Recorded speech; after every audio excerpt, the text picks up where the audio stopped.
ఆరోగ్యానికి ఎంతో మంచిదైన పప్పాయతో 2 రకాల రెసిపీస్ చూపిస్తాను. ఒకటేమో సింపుల్గా కర్రీ తయారు చేసుకోవడము, ఇంకొకటేమో కోఫ్తా కర్రీ.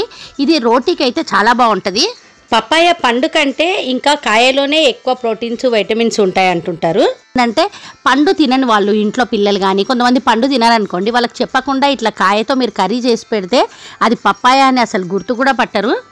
ఆయిల్లో ఆవాలు, జీలకర్ర, కొంచెం పచ్చిమిర్చి, ఇంకా ఉల్లిగడ్డలు, ఈ పప్పాయ కూడా వేసుకొని దీంట్లోకి కొంచెం ఉప్పు, కారం పొడి వేసుకొని కొద్దిగా నీళ్లు వేసి ఉడికించిన తర్వాత కొంచెం పల్లి పొడి కానీ లేదంటే నువ్వుల పొడి కానీ లేదంటే కాజు పొడి కానీ ఏదన్నా వేసుకోవచ్చు. మా ఇంట్లో అయితే ఈ పప్పాయ కర్రీని సొరకాయ కర్రీ అని చెప్పి పెట్టేసిన అసలు మా పిల్లలు అయితే అసలు గుర్తుపట్టలేదు. మామూలుగా అయితే పప్పాయ తినరు, కానీ ఈ కర్రీ మాత్రం ఇష్టంగా తిన్నారు.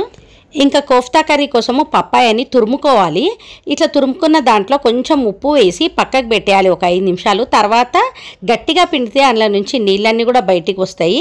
అప్పుడు దాంతో మనం మంచూరియాలు ఎట్లా చేసుకుంటామో అట్లా చేసుకోవాలి.